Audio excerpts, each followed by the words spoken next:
It's time for MacBreak Weekly. We're going to get you ready for the Mountain Lion upgrade due any minute now. Show you some great apps and a lot more. We've got a fantastic MacBreak Weekly coming from Boston, Greece, and Northern California. MacBreak Weekly is next. Netcasts you love. From people you trust. This is TWiT.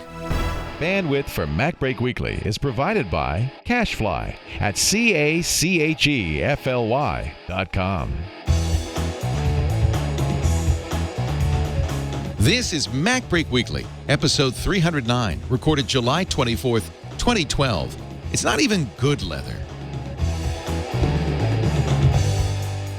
MacBreak Weekly is brought to you by Gazelle, the fast and simple way to sell your iPhone, iPad, MacBook, or Android smartphone from your home or office.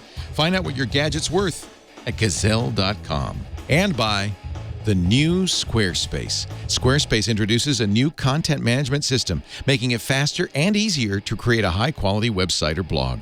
Plus, more than 50 new features, including mobile responsive designs with automatic device scaling. For a free trial and 10% off your first purchase, go to squarespace.com and use the offer code MacBreak7. It's time for MacBreak Weekly, the show that covers the latest Apple news. In this case, the latest Apple rumors. That's pretty much all we've got. And we have a great panel. I don't know where. I'll tell you what. I'll begin to my left, and we'll work our way around. Starting with Andy Ihnatko of the Chicago Sun-Times, a regular here, thank goodness.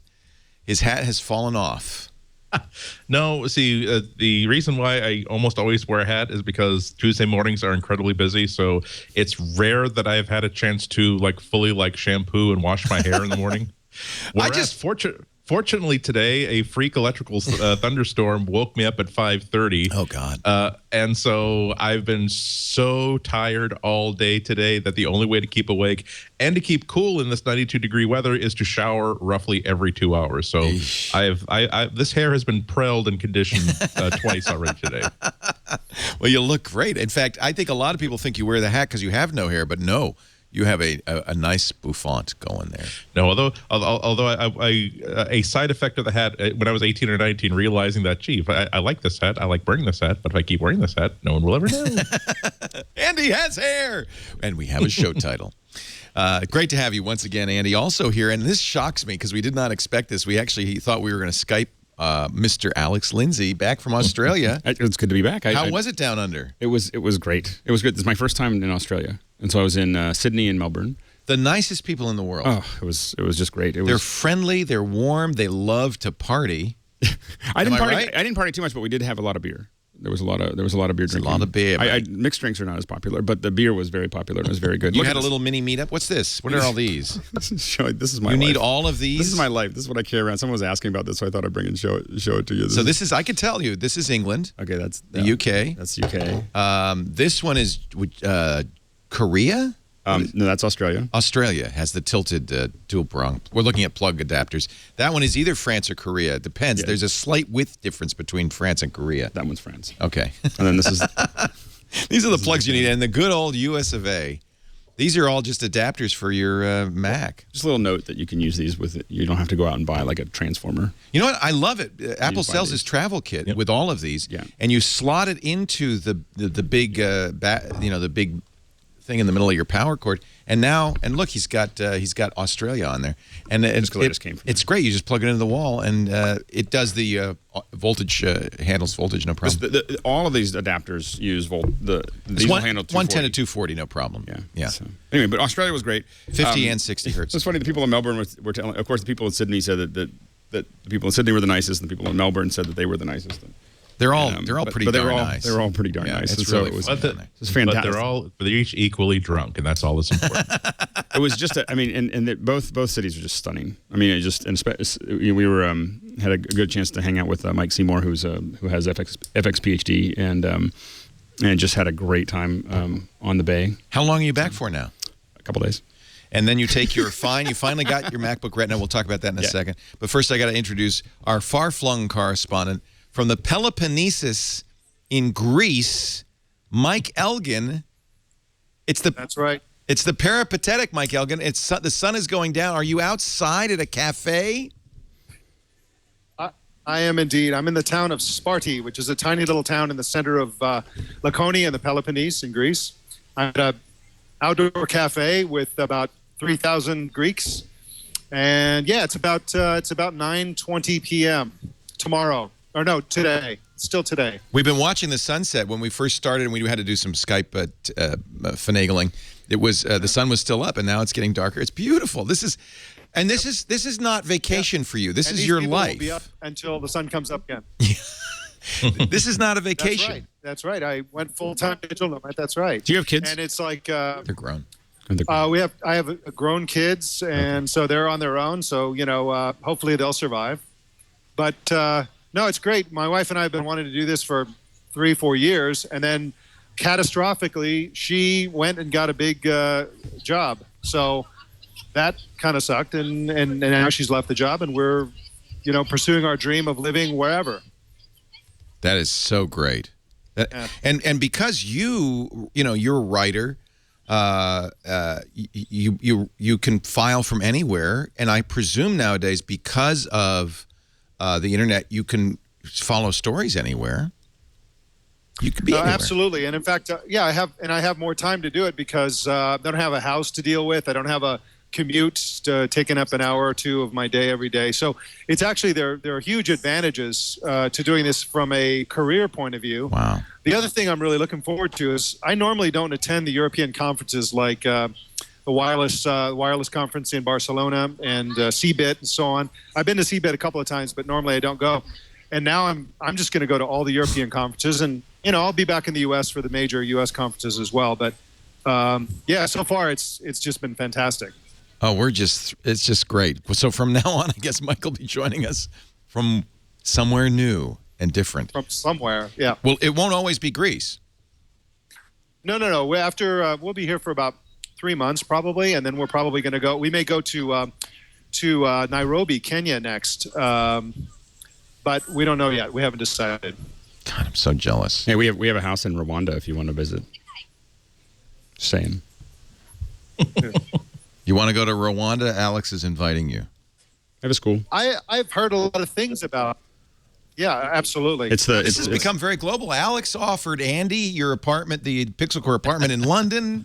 Now you're offering him your house in Rwanda. We do a place in London as well. So, and I was researching. I was researching places in Sydney when I was there. No, when I was in Sydney, I was like, Sydney I need to have an apartment. Well, Trey Ratcliffe moved for, believe it or not, Queenstown, which is. I know. I was really tempted to tell him I was in. I was going to try to go. Yeah. I was like, New Zealand's very close. Trey. Now that I'm here, it was just too busy. I wanted to go. I wanted to go visit, but I think I'm going to go back to Australia soon. So. All right, let's get to the Mac news because there's some. I guess we're waiting.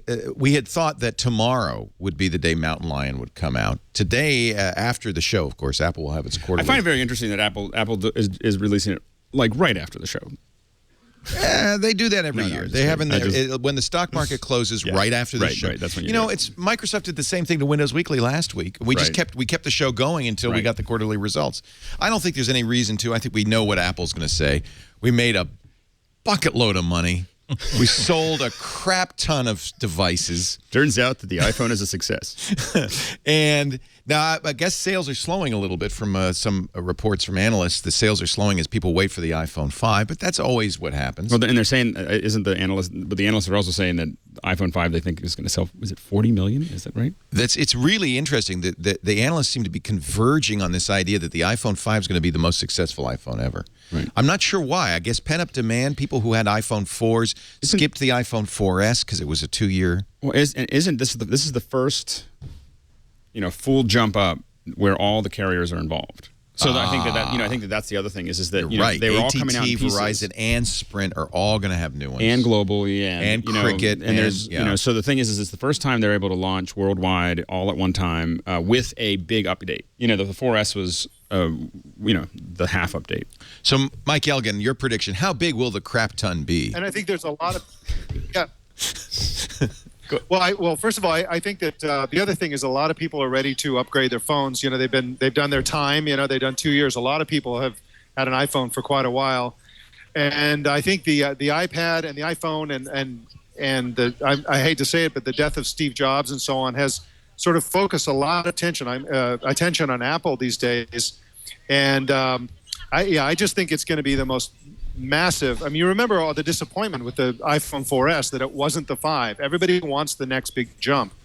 And when they provide it, it's going to be ridiculous. The other thing I think they're going to surprise us with is information about China. I think their so-called quiet release of the iPad in China is going to turn out to be a lot bigger than anybody thinks.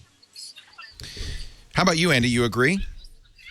Yeah, it really is. The Apple's really put all the pieces into place that they need for the operating systems and the hardware. So now it really is about making sure that if there's anybody on this planet with money or round stone coins in their hands to exchange for an Apple product, that Apple can get an Apple product in that person's hands.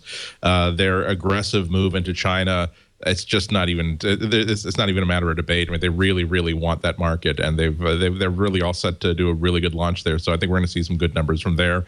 In regards, I think I should do a preemptive strike. Every time that we mention either a 7-inch iPad or an iPhone 5, we get lots of tweets and emails from people saying it's not the iPhone 5. Stop calling it the iPhone 5.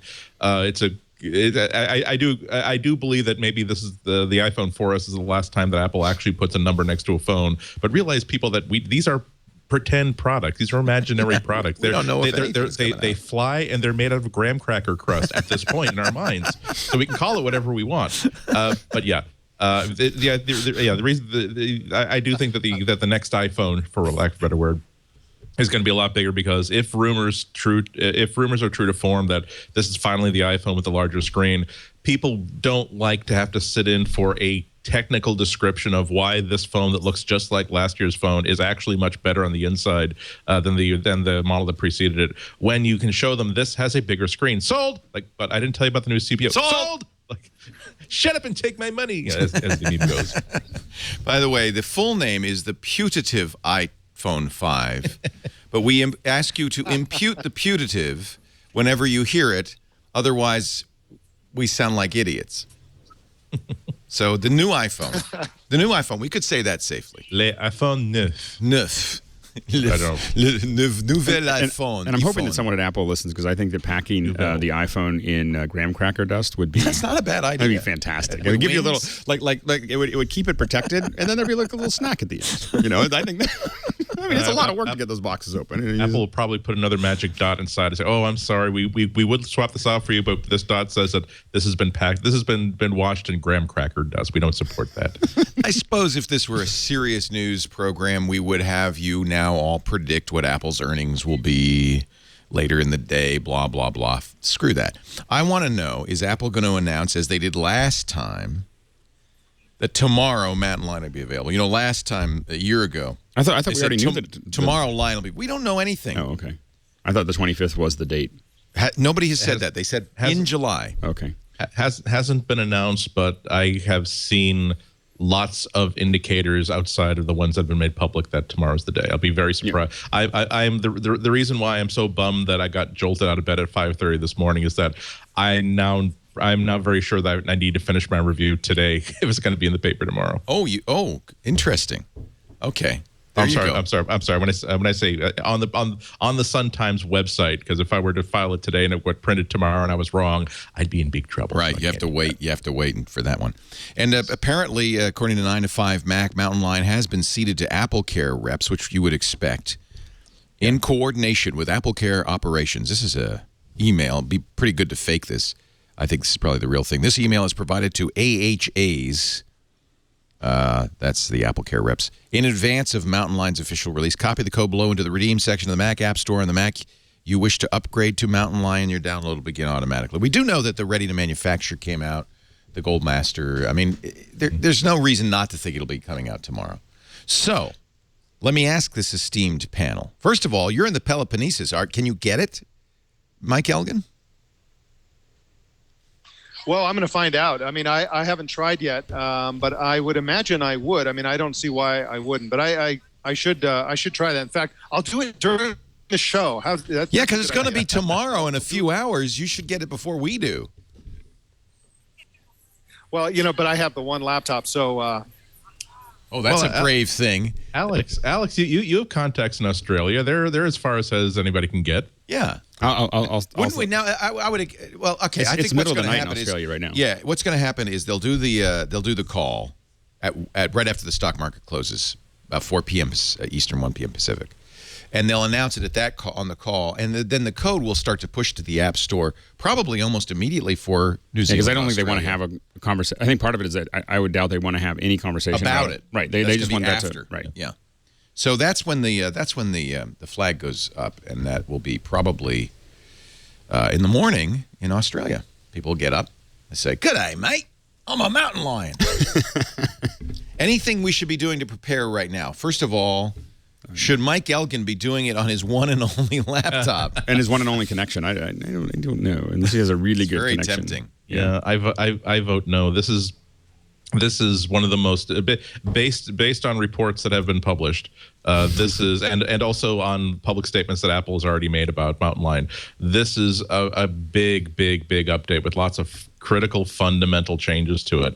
And so personally, I do have a second Mac that's set aside for this, but my primary Mac is not going to be getting 10.8 for another couple of weeks. One of the problems is going to be just the simple idea of iCloud, how well this syncing service works when it goes live to millions and millions and millions of people. Furthermore, it's going to be on an app-by-app basis that once the iWork apps get updated, once your favorite personal organizer gets updated, third party, has the developer sussed out every different circumstance between your iPhone, your iPad, and your desktop to make sure that that iCloud can sync them all together correctly, because we've talked about this before in the show. The huge source of pain amongst developers I've been talking to over the past year has been making sure that iCloud syncing works in everything except for the most idealized circumstances. Everybody has a story to tell me about the time that they absolutely nuclearified every single test document that they had on every single device because of a simple little error that they made in figuring out what would iCloud do if I threw it this slight curveball. And then, as of 9 months ago, at least, iCloud had an absolute grand mal seizure and decided, what if we just were to make sure that none of these documents could be opened by anybody, anywhere, under any circumstance? Let's try that and see if that works. No, iCloud, don't do that. That's not what we're paying you to do. So yeah, it's going to take me a couple of weeks before I trust it. Now, if you are using Leopard, what do you do? Leopard? Yeah. Sorry. Leopard. That was before Snow Leopard? Yeah. Which was before Lion? That was a long time ago. Lion? Yeah. Yeah, but I'm just saying, if you're, or Leopard or earlier where you don't have an app store, you can't get it, right? What do? Walk into the Apple store and say, upgrade me? How do you get it? I think you can still get Lion on media. I don't know for a fact, but I would be pretty certain that there's going to be every machine that can run 10.8 will be able to run 10.8. So I'm sure that they've thought about that. There's a serious double-digit percentage of Macs out there that are still running 10.4, 10.5, and most of those, by the way, won't be able to run Mountain Lion. I mean, there's a big compatibility issue. Yeah. With those, right? RoaringApps.com has a table of compatibility for applications, which you should pay attention to, and then of course, and by the way, there's a lot of X's like. Yeah, I mean, typically when these come out, if you're doing mission critical work, I would really watch and see how things turn out. If you have careful. two computers, like I'm gonna have another computer that I install it on so that I can get used to it and test it and check it out, but I'm not going to put it on this machine. So check the Roaring Apps list for your app compatibilities, because that's huge. And then there's quite a few Mac models that are not compatible. In fact, I wonder if my question is moot. Would there be any Leopard running Macs on this list? We're talking the specific models that are compatible with Mountain Lion. I think the late 2008 was still late Leopard. 2008 MacBook, because wasn't Snow Leopard 2009? Okay, maybe MacBook Pro mid to late 2007. Those for sure could be running Leopard. Yeah. MacBook Airs late 2008 or newer. Those could be running Leopard. iMac mid 2007 or newer. Mac Mini 2009 or newer. Mac Pro early 2008 or newer. Xserve 2009 or newer. There's no newer. Xserve 2009. And then there is a compatibility. Wait a minute, no, is this a? No, this is for the apps. Presumably, this is a great article, by the way. A Cult of Mac, Alex Heath writing it. This is one of the places Mike also writes for. Getting your Mac ready for Mountain Lion the right way. And so check the requirements, check the compatibility on apps at roaringapps.com. Back it up. I'm not sure I would use, you know what, I would not use Time Machine for this one. I would probably use Super Duper for this one. Yep. And make a bootable backup and put it on an external drive and then that way if the thing goes to hell, you can boot up your external drive. I never really taken to Time Machine. It's kind of, If your machine is screwed, restoring for Time Machine is not even going to be an option. Yeah, I believe we use I have to ask the guys, but I think we're still using Carbon Copy for that, and it's similar. Yeah, and it just clones it out, and either one, any one of those. But now, Andy, we know you can't talk about Mountain Lion, so I'm going to have to phrase this in a way that he could talk about it. I'm just curious if you or someone like you were to have installed a Mountain Lion on a machine, if one would do a clean install or one would be okay. I'm just tying myself in knots here to try a upgrade on top of the existing Mountain Lion if one were in fact trying to do Actually, this is just general tips and tricks. I mean, I am a firm believer that even before there was this one-click, really cool system level installs, I've been a firm believer that once every year and a half or 2 years, you really should just nuke it all from orbit, do a fresh, clean install. When my laptop is during its service life, about a year and a half, 2 years in, I will actually make sure that I have a complete backup, then actually reformat the whole hard drive and reinstall fresh copies of all my software.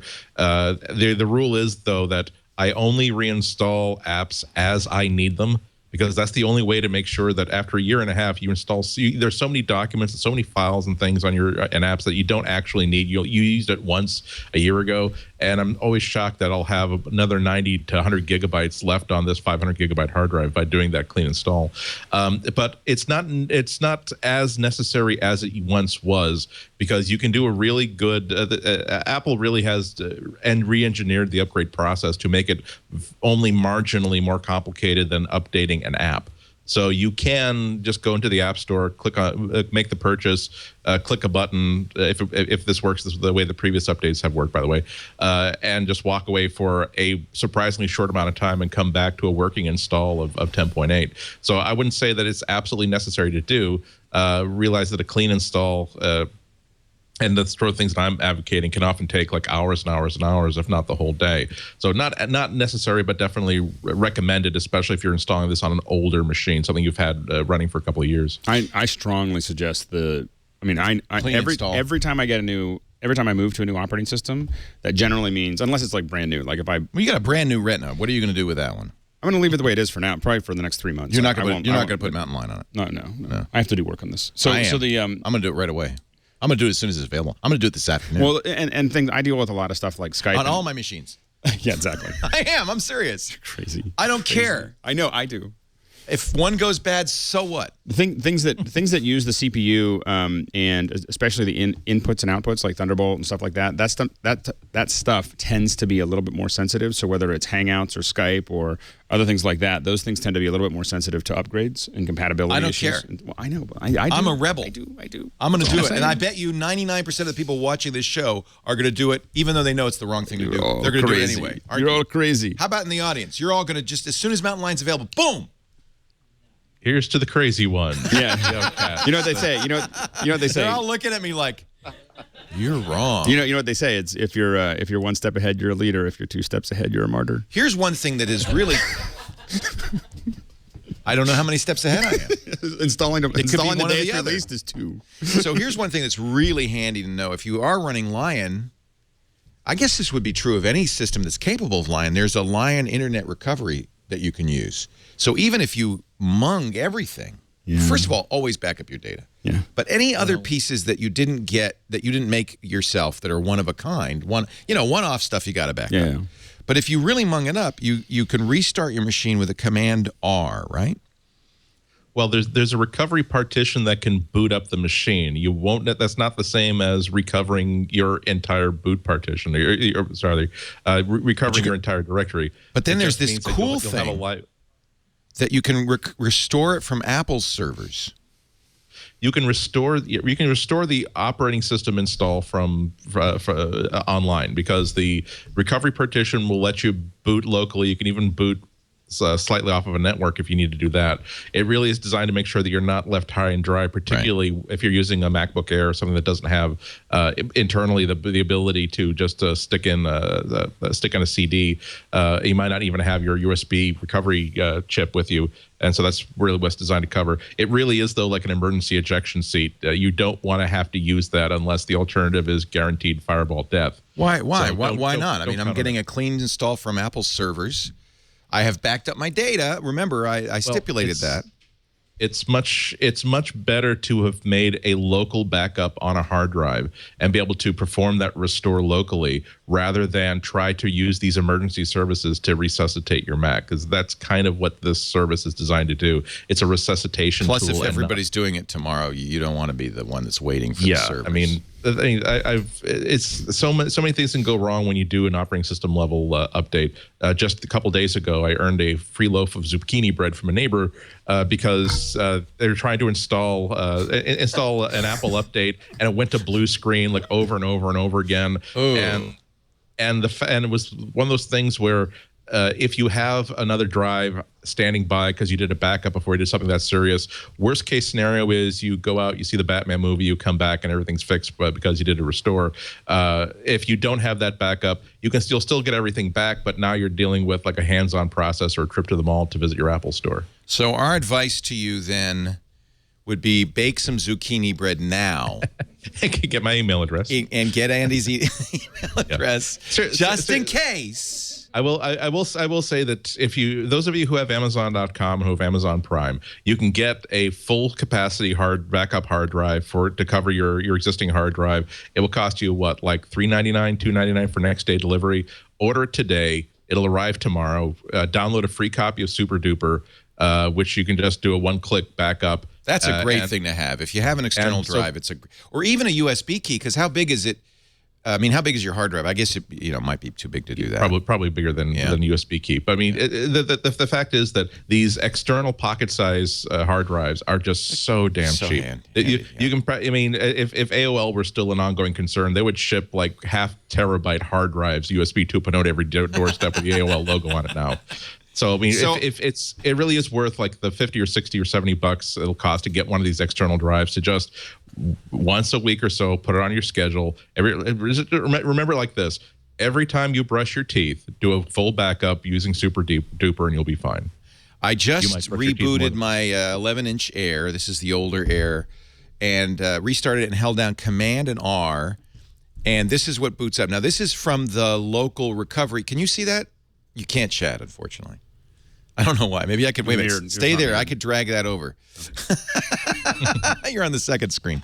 But that's what you get. You get utilities, and you can restore from now, if this gets munged up, that reinstall option is coming from your hard drive. There is this kind of emergency that you can get it from Apple's servers. Yeah.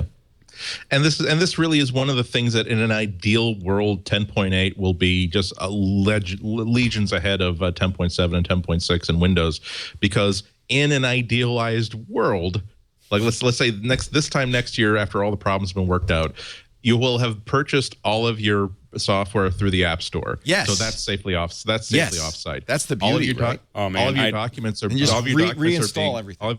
All of your documents are being synced through iCloud, so they're safely offsite. So again, in a perfect world, if all this works a year from now, you will get that dream situation where even if you're having a tea on the porch and using your MacBook Air, and a team of badgers wrests your MacBook Air and takes it into its den and does dirty business on it, you don't want to put it back anymore. You'll be able to buy a brand new MacBook Air, take it back, click a couple buttons, sign in, and get back every single get back your 10.8 install, get back all of your apps, get it back all your data, get back all your settings. Right now, it's not going to work quite that way, but in an idealized iCloud future, that's the whole idea, to have sort of a Chromebook.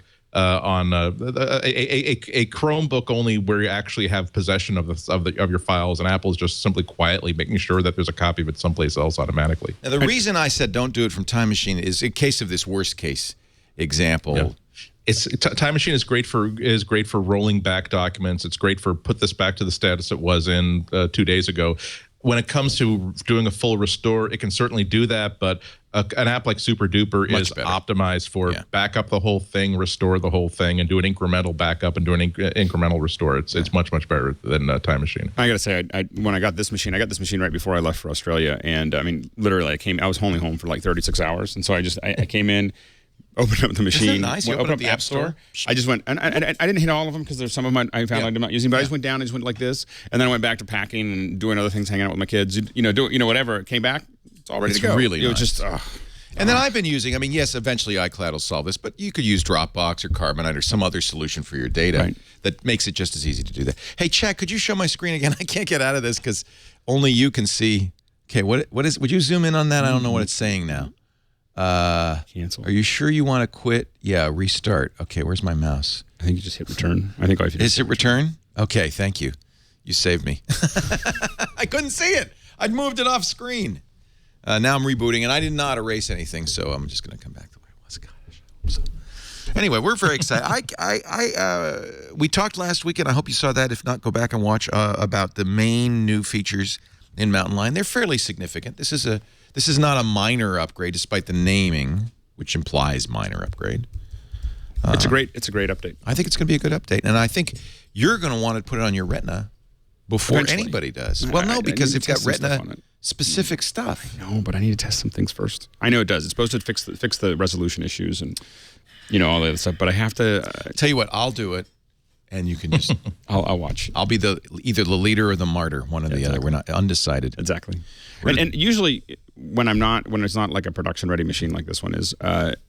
I understand. I do live production, so the problem is if it breaks, you can't afford it. If it breaks in front of like thousands of people, which is a real bummer. And and I've done that.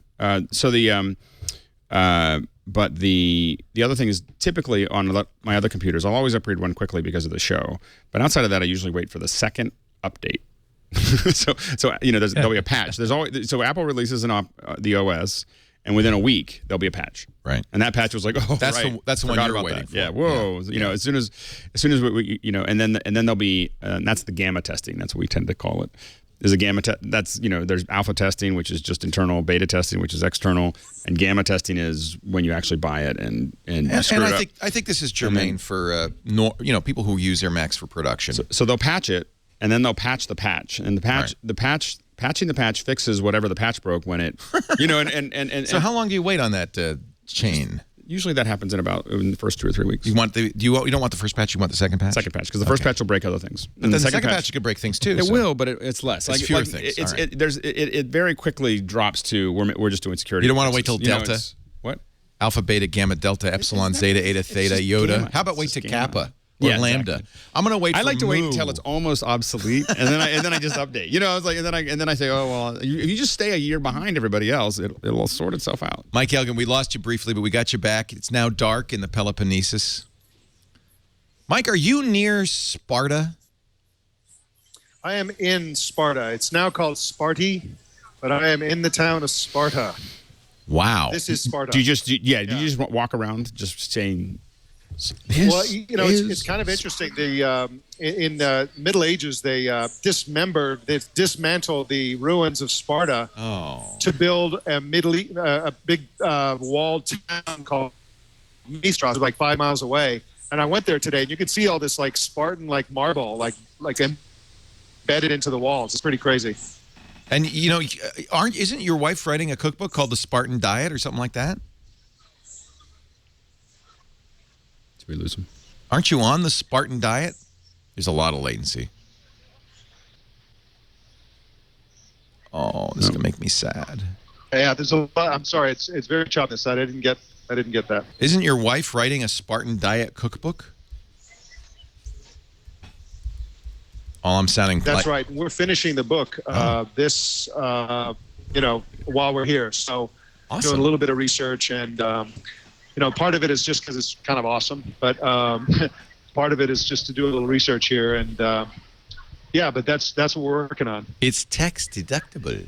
All right, we're going to keep working on our connection with Mike in Sparta in the Peloponnese. I think we found one drawback to working anywhere you want. You got to have a good connection.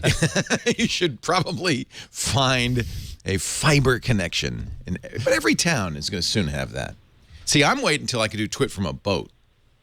You can do it. Well, we got to work on There's a little that bit of latency. Yeah, we got to work 600 on that. milliseconds. Yeah. That as soon as I can get high-speed internet in the middle of the Atlantic, I am there. Every time I do a speed test on that LTE new iPad, I think, oh, that is so close, if not exceeding like some speeds I get at home over. Oh, this is so tempting. I should do it. Well, it's nice. I should do like next week's MacBreak like on a swan boat in the public garden. Because of what I do is I do speed tests everywhere. We could have a little internal competition, Chad, couldn't we? For best remote. And I have to say the Peloponnese is in the lead. That's pretty damn good. Although we had Jeff Jarvis from the Bridge in Sydney. You saw the Opera House behind him. We've had some interesting calls. We've lost Mike again. We're going to work on that. And one other thing I want to ask you, Chad, before we go to break. Do we, on the editing machines, do we wait to update? Or because we use Apple Mac Pros with Final Cut Pro Studio. We tend to not update unless if the computer came with it. So we're still sitting probably on Leopard. Some of them still have, I think, Leopard. Say again? They're all still Leopard. Snow Leopard. Snow Leopard. Snow Leopard. Flowmaster Alex, who now we know, by the way, because if you watch Before You Buy, we actually know he's got a little lair behind the wall, and he's listening. And he's just pop your head up over the wall there so we can. It's a great shot. We're waiting for Kurdistan. Is that what he said? The SAN. It's because of the SAN. Oh, we have a storage area network that it has to work with. So that's interesting. I didn't. So we are actually on a fairly old version. See, just see. See, I just want to say. But I can be 3 steps ahead because I don't do anything important around here. So it's okay for me to upgrade all my Macs. We never take your screen on productions or anything. No, that's fine. That'll always work. All right, we're going to take a break. By the way, I'm now in the App Store updating my apps because I thought, well, that's a good idea. Speaking of which, Sparrow's getting updated for Retina support. That's nice. Are we sad about Sparrow? I'm just devastated. I love Sparrow as an email app. I opened it. I was suggested. I was angry with Mail, and then I just was like, it's just too complicated because Mail's so embedded with everything else that I'm doing that I either use Mail or I use the web page. Like I go to Gmail or whatever and just do my thing. I like Sparrow, and I'm sad. Google bought them. Kudos to the Sparrow team. They made a great Mac App Store app, which was $10, and a iPhone app, which was $5. That really integrated beautifully with Gmail, but all your email. And I just felt it was very elegant and it had a unified inbox, and there was things I liked about it. But they've announced that they're not going to update it any further now that they're owned by Google. And I presume that what will happen, and I hope this could be good, is that Google will then incorporate these features into their own apps. So at least iOS will benefit from it. If not, maybe I would love to see Google, a desktop app. Thank you. All right, we're going to take a break. When we come back, more with Mike Elgin, who's dropped us, I think, again. We'll get back to him. It's great to have him, though, from the Peloponnesus. I didn't know. He didn't even tell me he was, like, leaving town. He's, like, gone. He's just, I want to do that. I was telling Carlita, too. I was like, I just want to, I want a Johnny Quest life. So great. When I was a kid, I just imagined Johnny Quest and I was like, we have to hire a race band and to, teach the kids. Did Johnny Quest actually go be race? from race to race, or what did he do?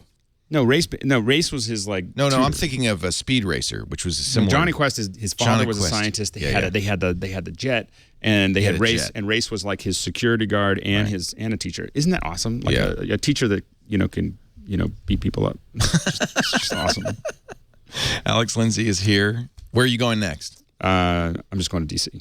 Oh, and just for a couple days. How boring! Now the nation's capital, big deal. And then after that. Houston next week. That's fun. And then back to DC a couple weeks, and then you're just all over the place. And Florida. Alex, you're the sort of person, though, when you say you go into D.C., I think Denmark, Copenhagen. Yeah, the big research triangle in Denmark, Copenhagen. Denali, Canada. Alex Lindsay is here. So is Andy Ihnatko, who is just Boston bound. He's just tied down. He's got roots. They need me here, Leo. Yeah. It would break their hearts if I left them. He's got a job to do. One thing that makes you more mobile, and I should, when Mike gets back, I'll ask him if he did this, is getting rid of the extra stuff in your life. And that's kind of a challenge, you know. I keep getting tempted just to get a big dumpster out in front of the house, just load it up, say, take it. But that's kind of irresponsible, especially since Jennifer did a $1 sale of all my stuff. $1. It went fast. We don't know when to pick it up. I wish she'd known about Gazelle. This was a few years ago. Now, this is what we do. We use Gazelle.com. You get more than $1. What do you want to sell? Choose from an iPhone, iPad, iPod, Apple TV, Apple laptops, Apple desktops, Apple displays, Blackberries. If you've got a Android phone from HTC, Motorola, Samsung, or LG, Nokia phone. Let's say, I think maybe it's time to retire this MacBook Air 11-inch and replace it with, say, a Retina display. Why not? How's the situation? It's, actually it's good because I've been keeping it in a case. I've got all the cords and everything. I'm just checking these boxes at Gazelle.com. You can do this too, by the way, and get a 30-day quote. That means a quote, you don't have to act on it right now. The quote is good for 30 days. $287. That's great. That's money in your pocket. Now, here's the beauty part. When you check out, you can choose a check, PayPal, or, and I would recommend this, an Amazon gift card, and they'll bonus it another 5%. And given that Amazon sells everything you want to replace this stuff, that's a great place to go. So I guess they're kind of ended up. If you're doing it through Amazon, are they kind of giving back their cut? I think that's probably what they're doing, but cool. I don't know. I mean, it's just so cool. That's awesome. Yeah, what a great company. Well run, nice guys. Their data experts, by the way, will wipe your data off if you forget to. They often, this is kind of cool. I mean, they're looking at the quality of the thing, making sure, they can sell it at the price they quoted. Sometimes, I'm surprised, but I hear from people all the time who said they actually raise the amount of money they gave me. They have no obligation to do that. But if they say, no, you know what, this is better condition than you thought, and I've seen them do this, raise the amount of money you get. What a great way, if you're planning an upgrade, and I know many of you are, say an iPhone next generation, you want to visit Gazelle. Get a quote now for the old iPhone, because I can promise you tomorrow it's worth less, and the day after it's worth less, and on and on and on. Gazelle.com. The best kind of recycling. You keep it moving by gazelling it. I know Mike's a big Gazelle fan. When we get him back, I'm going to ask him. I bet he gazelled a lot of stuff. Gazelle. Gazelle.com. You're watching MacBreak Weekly. Coming up in a little bit, we're going to the new time for the weekly daily Gizwiz, which now we've just renamed the Gizwiz. Dick DeBartolo in studio. This is the 1-year anniversary of our parade down the street. I love it when Dick's in this too. The Brick House. Dick is so much fun. He's going to bring a bunch of gadgets, and we will kind of relive some of the memories of a year ago, and the reopening of the opening of the Brick House studio exactly 1 year ago today. Next week, Aaron Hillegas joins us. He is the author of a brand new book, and he just sent it to me, and I'm very excited. Aaron, as you know, runs Big Nerd Ranch. I think you made the introduction. You took the class. It's awesome. He's the guy in the cowboy hat you've seen before in MacBreak Weekly. This is a new one, and this might be from the class you took. This is for non-programmers and beginners, right. An introduction to Objective-C programming, what you need to know to write iOS and Mac apps. And it's designed, now he has books for advanced users, he's got the classic, which I have, Cocoa Programming for Mac OS X, and iOS Programming, the Big Nerd Ranch Guide. That's the class you took.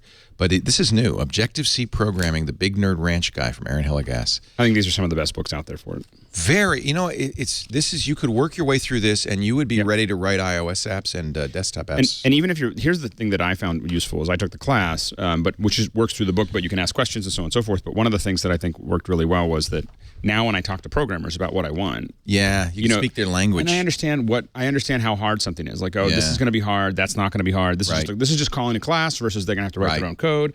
And that's the useful. So it's useful to go through a book like this. Even if you think you want to develop something, you're going to hire someone to do it. Right. It just means that you can speak Objective-C. And this starts from the beginning, installing Apple's developer tools. One of the things I love about Mac, I always have, is that it comes with a bunch of stuff installed, and then you can easily install Xcode, and then the world is your oyster. You can put any language you want. $5 or something. No, it's free now. Is it free now? They were $5. charging $5. I bought it for some reason. It's great, but it is free now. So the OS 10 Mountain Lion up-to-date application has gone live. This allows any customer purchasing a Mac on or after June 11th. That would be you, Alex. That would be me as well. We bought our MacBook Retinas to get your upgrade for free. So you could do this right now if you want, Alex. It's gone live. I could see if my Retina is going to be compatible with Mountain Lion. Well, what happens is you submit a claim, and then they send you an app code.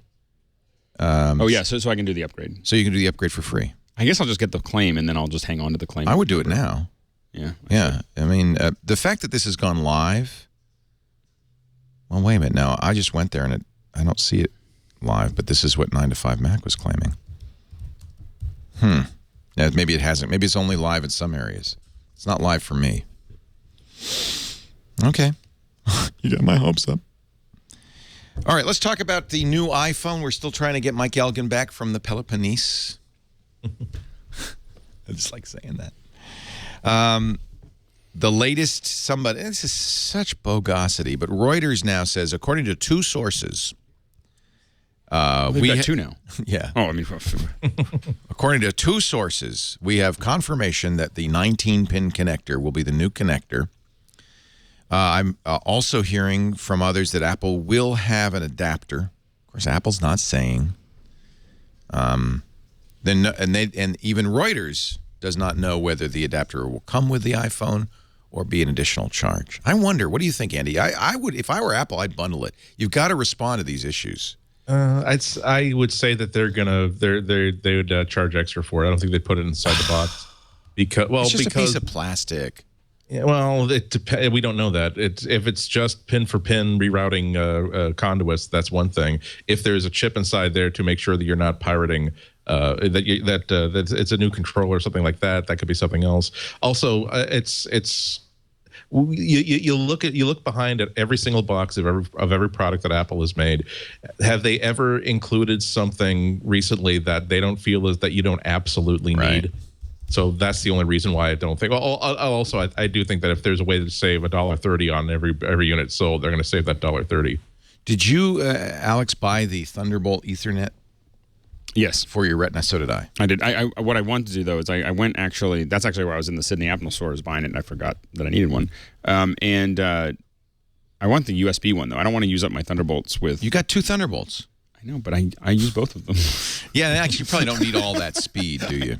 Yeah, you probably don't need all that I don't need, for Ethernet, the USB is just fine. I'd rather put it on my USB and not use up my Thunderbolts, because I put drives on those and video input. The reason you need two Thunderbolts, or the reason it's better, is because if you want to do a HD camera into your laptop and then write it to an external Thunderbolt drive, that's like SSD, then you need two Thunderbolts. Right. You can try to pass through, but it's not as stable. Right. So it's really great to do it that way. That's why I like to have two.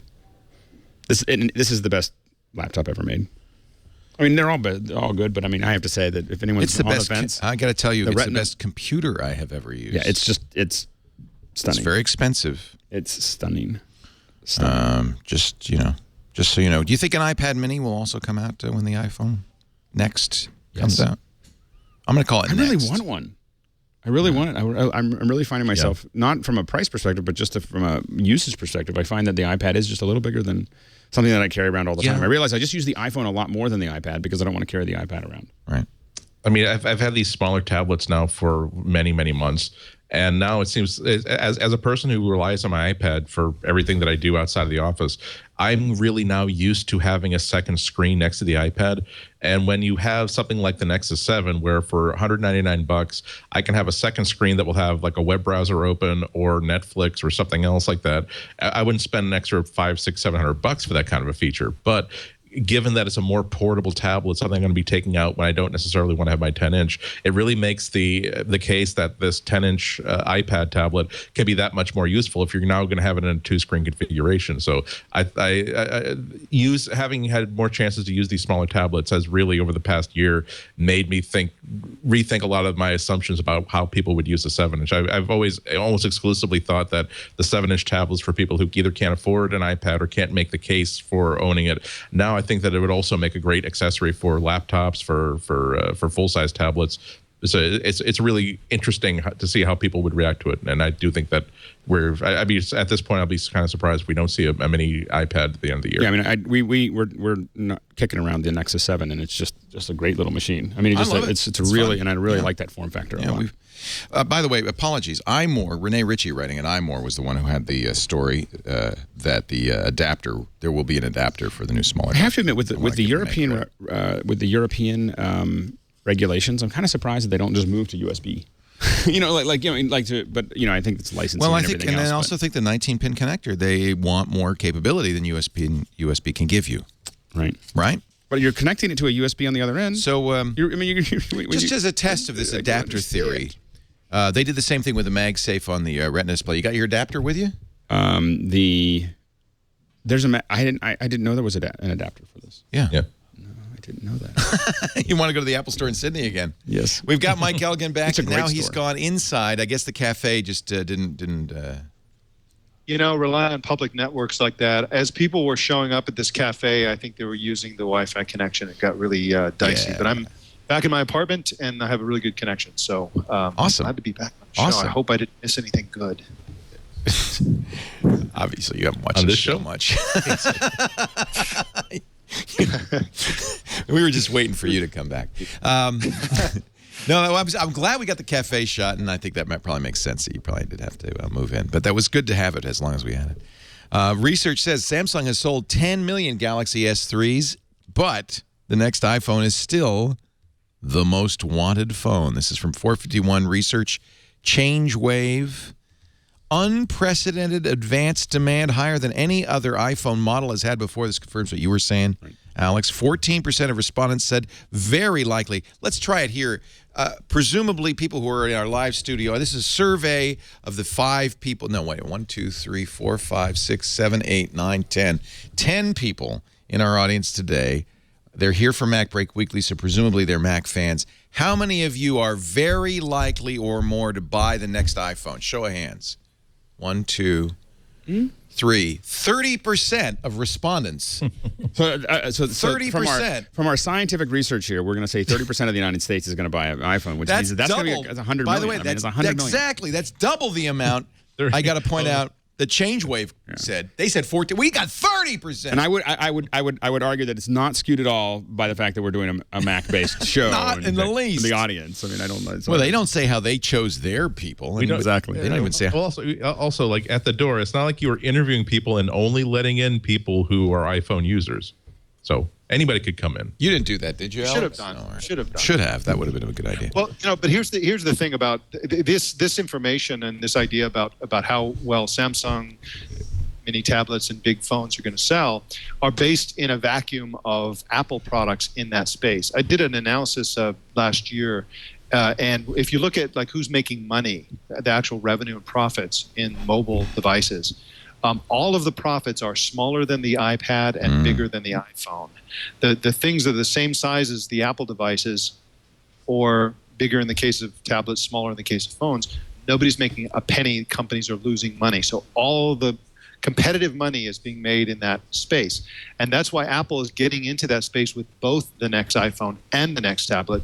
The mini iPad will crowd out Samsung, and the slightly bigger screen iPhone will a little bit crowd out Samsung. So all these numbers about Samsung based in an environment of, in an absence of Apple devices in mid-sized devices can be all thrown away as soon as Apple ships this stuff. Tim Cook said that Apple will not leave, this is a direct quote, will not leave a price umbrella for competitors. Yep. Exactly. And that's what you're talking about, right? There will be no no place out of the Apple sphere. There'll be no. They did that with the iPods too. I mean, you had shuffles and you had nanos and you had know. So the thing is it's a pattern that Apple's used before. What I'm curious about is what price will that be? I mean, I think that if they come in with a 7-inch iPad that is $199, they'll leave nothing but stubble. I mean, there'll be nothing left. I mean, I'm not sure whether they're going to be that competitive or not. It really depends on how. Say again. For the mini iPad, I'm thinking it's going to be $250. They're going to be competing against a gazillion $200 things, but $50 more will get you the Cadillac. I think $249 or $299 will make it very competitive. I just think that $299 is death. $299. I'm sorry. I shouldn't speak in absolutes. $249 is I think the highest they can charge for a smaller pad. Near death.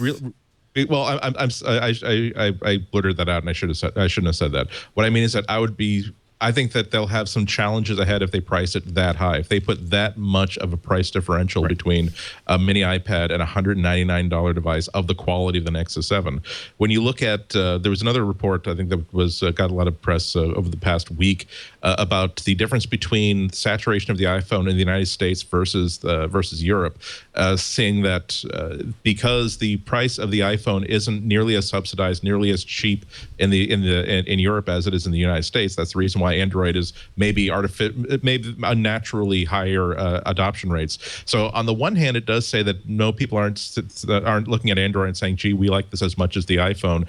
But on the other hand, it's also saying when we look at an iPhone versus an Android device, the Android device is cheaper. We don't care that the iPhone is much better. So I'm not sure that people will. I believe that maybe people will be able to say for $50 more, I could get the brand that everybody recognizes. I think when you jump that to $100 more, the sort of person who's walking to the store for a mini tablet, who probably has been talked up from a $100 ebook, I'm not sure that they would see the differences between Android 4.2 and iOS 6 on a mini tablet. But the people who can't see the difference are not the people Apple goes for. Apple's revenue model is all about making money from the hardware, from the apps, from the whole services thing, the content downloads, all that stuff. And if you look at the market for phones in general, Apple's with 4% or whatever it is of the entire cell phone market, Apple's making, I don't know, what is it, 75% of the profits. The reason they're doing that is they're going after the profitable people. Well, and if somebody's wants to save $50 and rather have a Samsung rather than an iPad, that's not the person who's going to make them profitable with content and buying movies and all that kind of stuff. Well, so I think. And the thing is that with the Nexus 7, we keep on talking about $199, but the one that's sold out is the $249 one.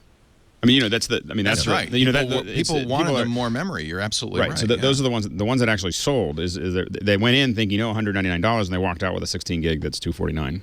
And I think that could be the same situation for Apple. I do think $299 is the $300 big one from Apple might be the one that outsells the $250 right. one. But I think Apple being able to have the press that they have a $199 or $249 version, I think would be, I think that's going to be useful for getting people thinking about There's a name for that. Remember, in Predictably Irrationally, talked about that kind of pricing structure where you have a low price that people remember, but you never end up selling that one. Right. You always sell the next one up from that. And you also have a high price.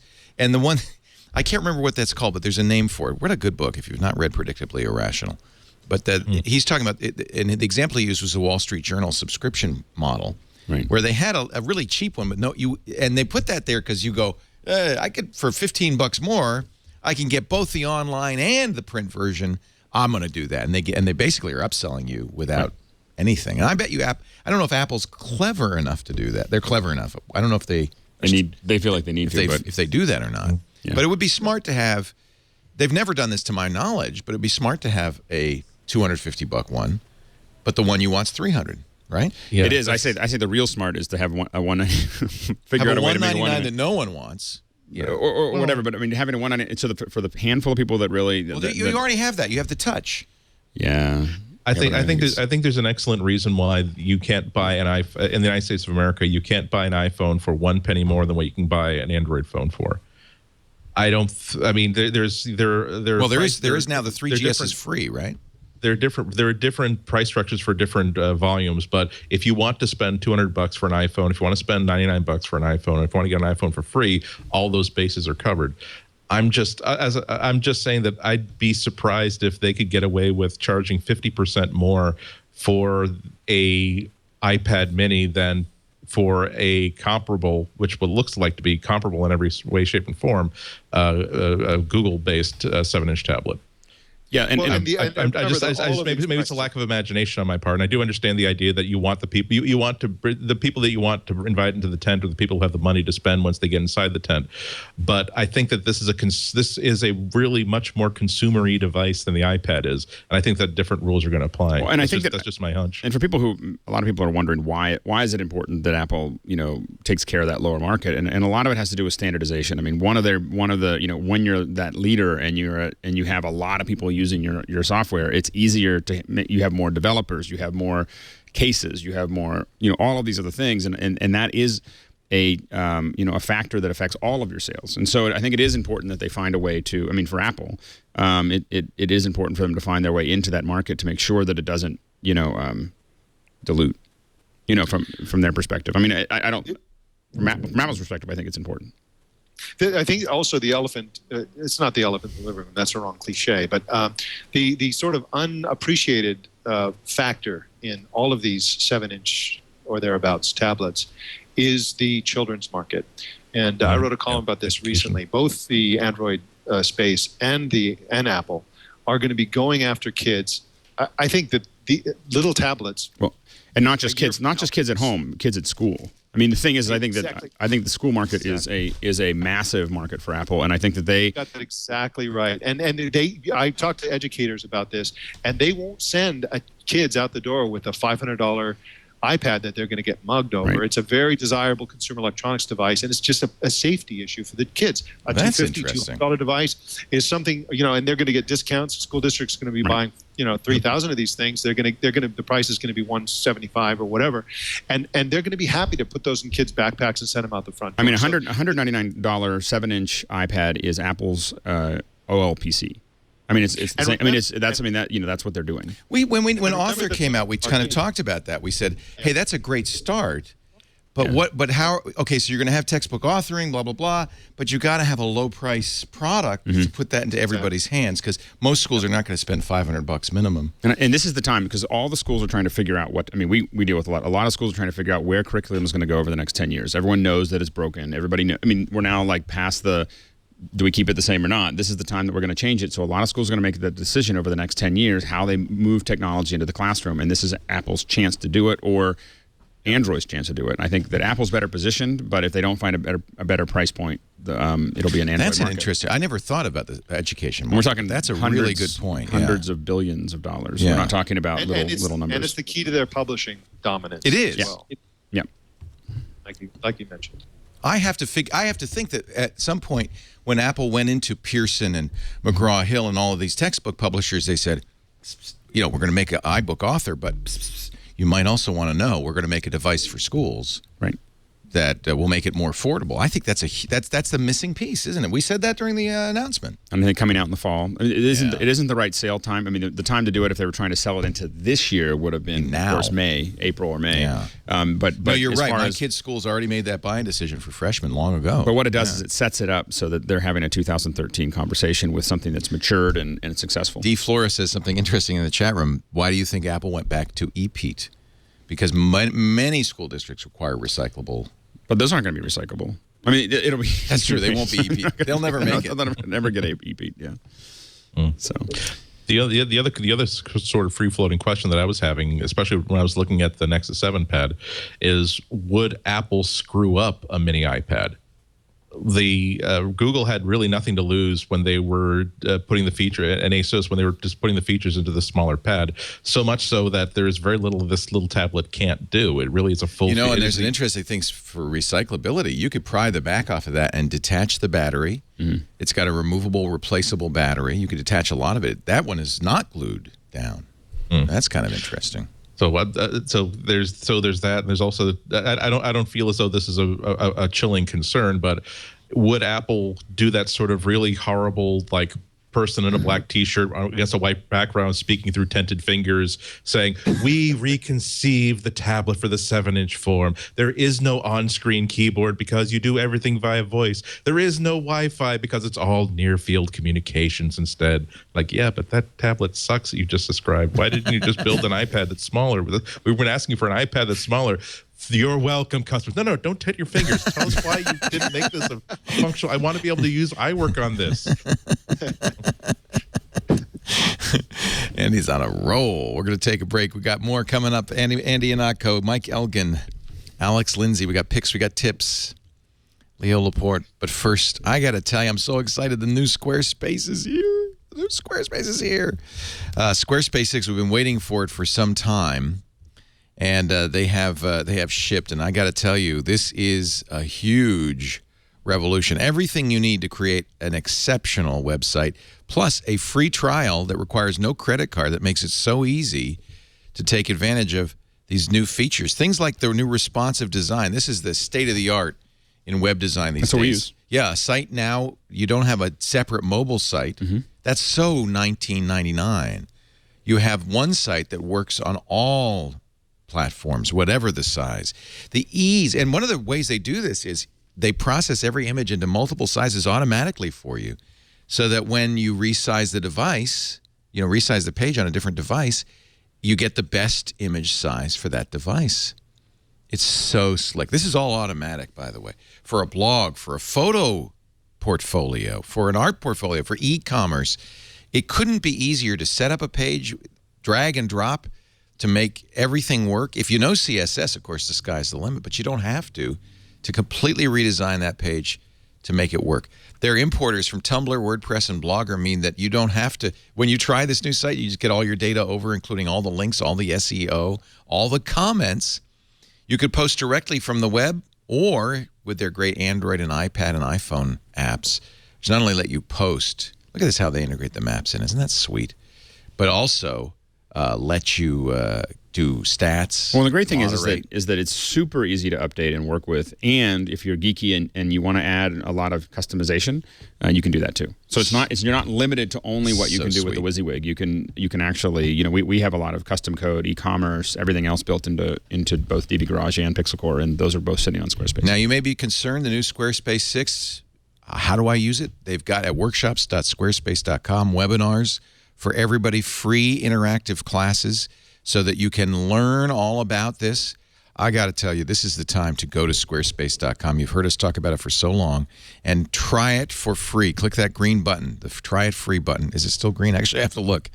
No, and now it's yellow, the get started button, and you could try it free for 14 days, full support, everything you need. Don't need a credit card. If you decide to buy, we've got a special deal for you. You could take advantage of all these 50-plus new features, the new design, everything, all the great stuff.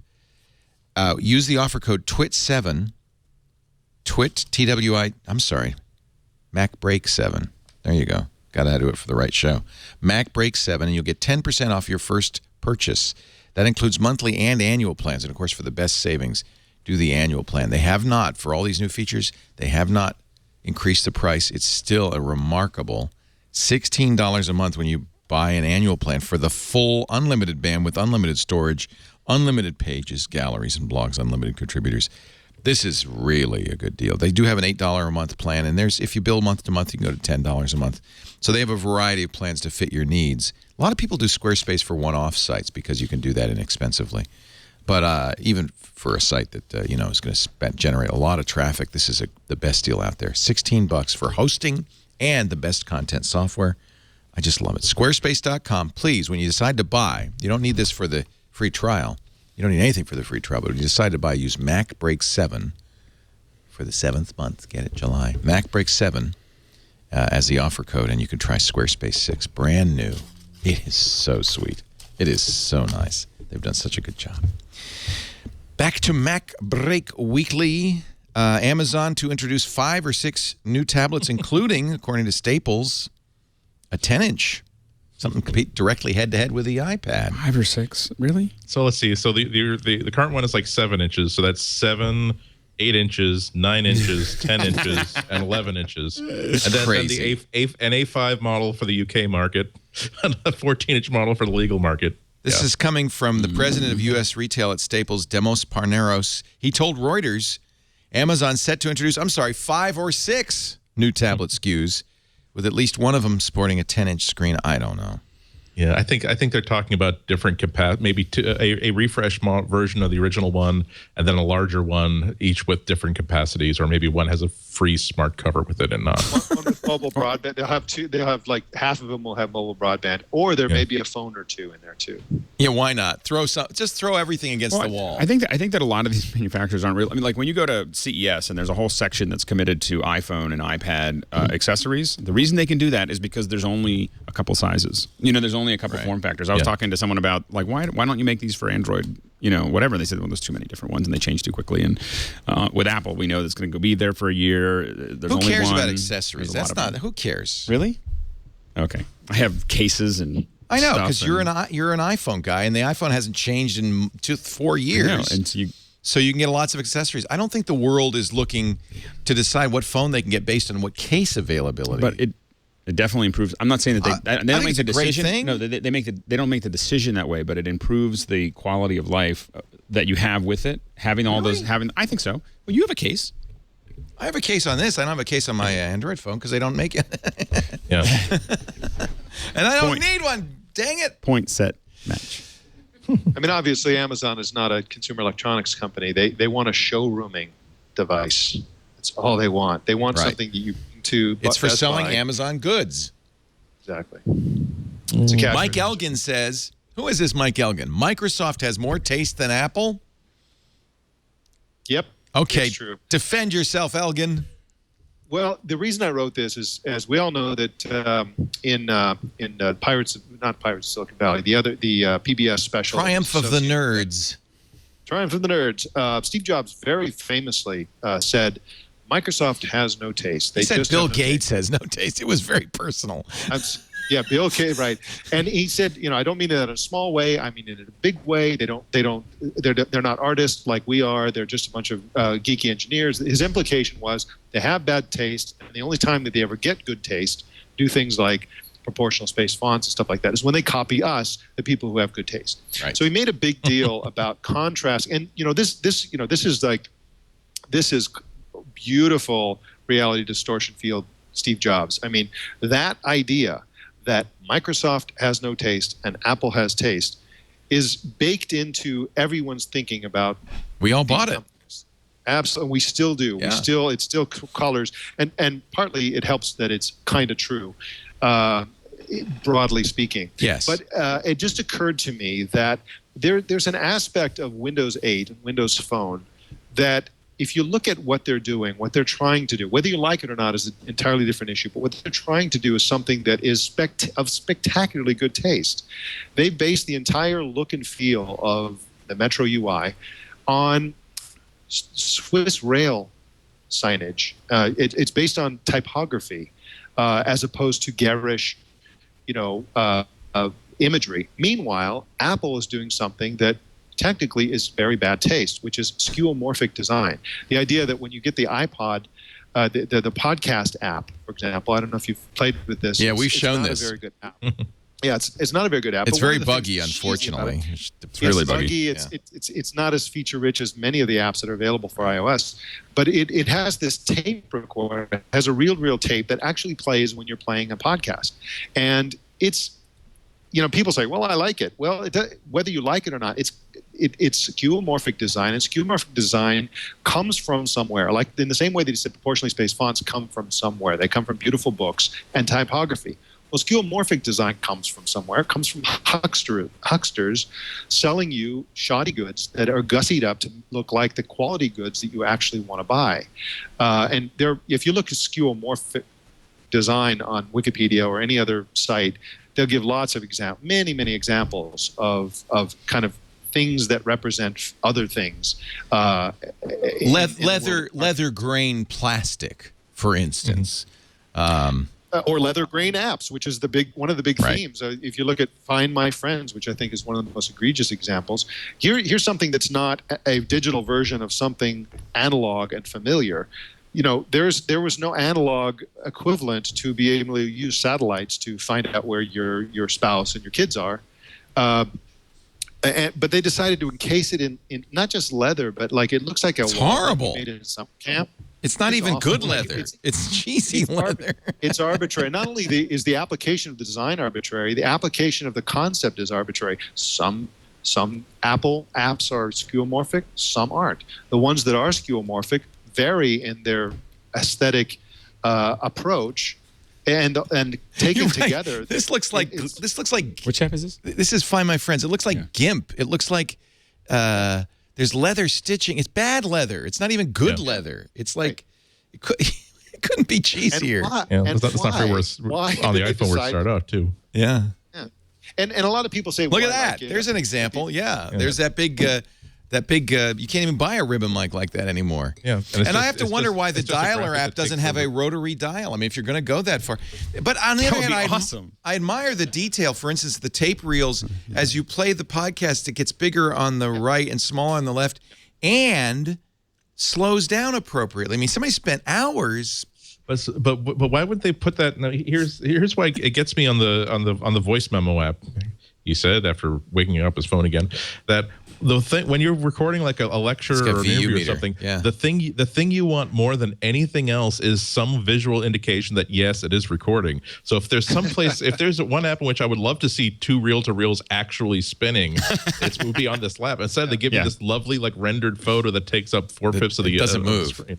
And that is a good point. The other issue is that it takes up so much space, as you point out, Andy. I mean, almost all of the UI on Podcast app on the iPad is something that's completely non-functional. I think part of that is, Well, actually, it's not non-functional. I should point something out that. Okay, let's see the mic. Here's zooming in. You can do one thing. If you tap on the mic, the VU meter actually does something. Oh, I've never seen that. That's kind of funny. That's excessive skeuomorphism.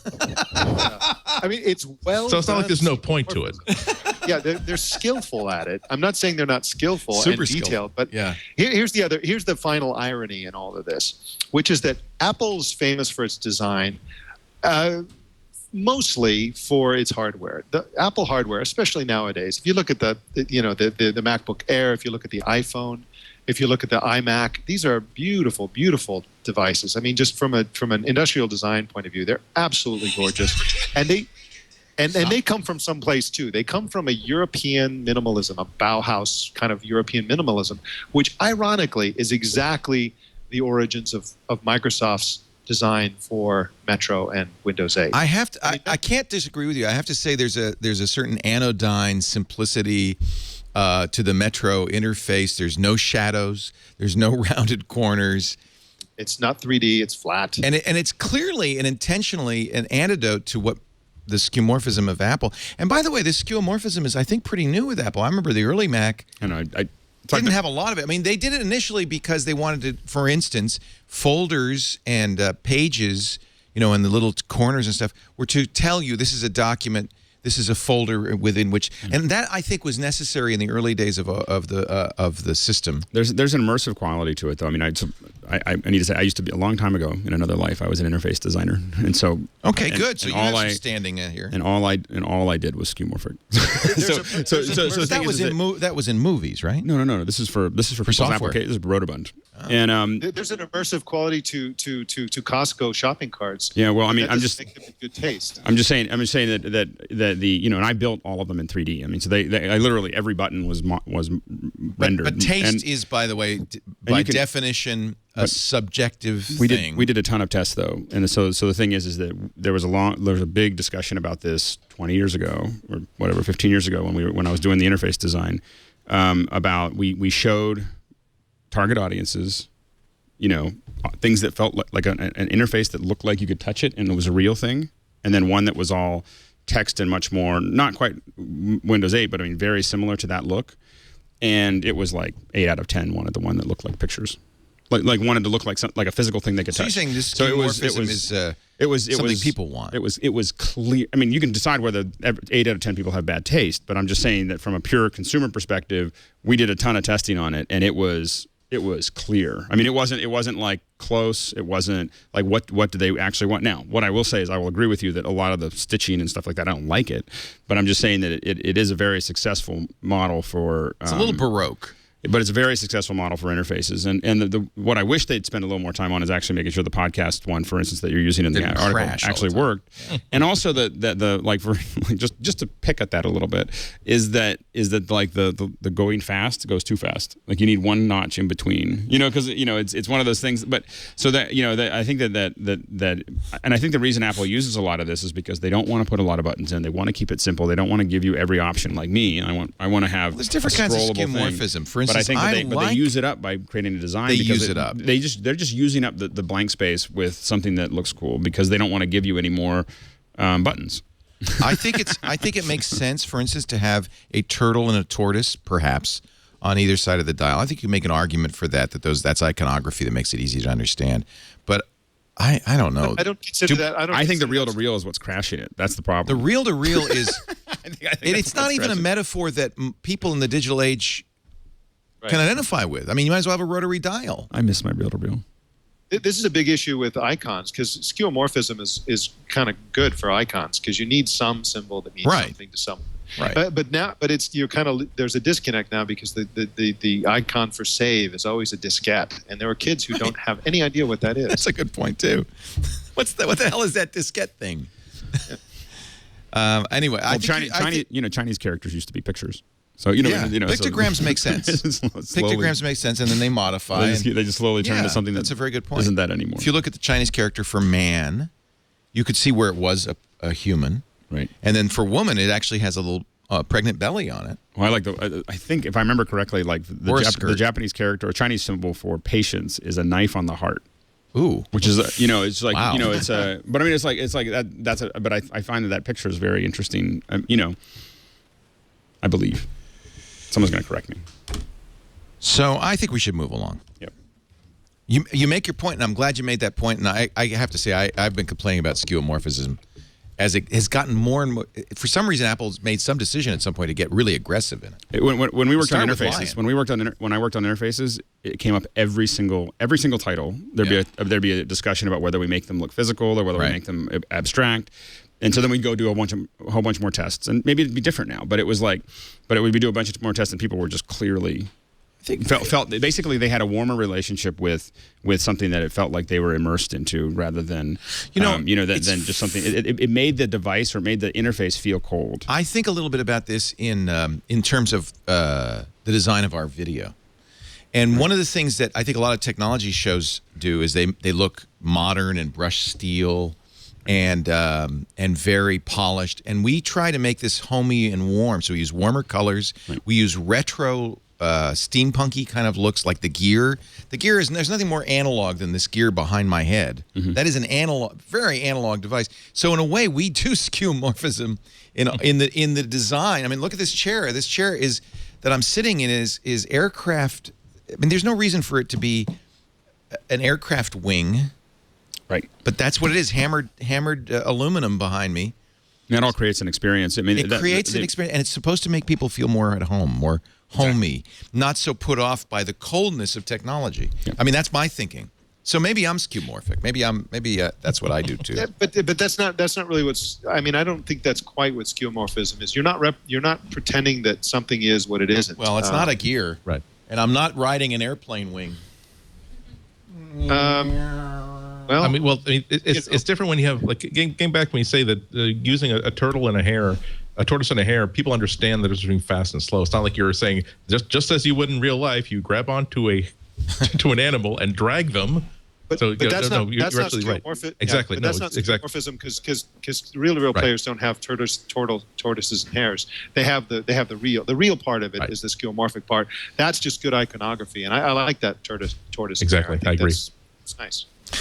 I think we've already done our OS 10 tip, which is how to get ready for tomorrow's Mountain Lion release. Unless, Andy, you have some other OS 10 tipology.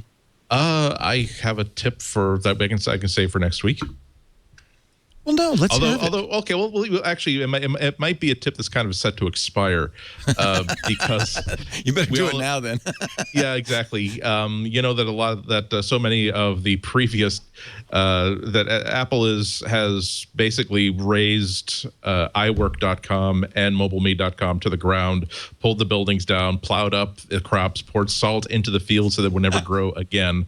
All that sort of stuff that you remember from classical history. But however, some of their leavings archaeologically are left behind inside system preferences. If you look in system preferences, you can still see a panel for Mobile Me, for instance. There are two, if you don't like that, you can dive into the library directory and physically remove that plugin, but that's really not necessary because there is actually a mechanism built in so that you can actually hide any system preference panel that you don't actually want to look at. If you just actually, here's 2 tips because you also forget, because since you do most of your clicking inside the system preferences window directly, system preferences is actually an application with a menu.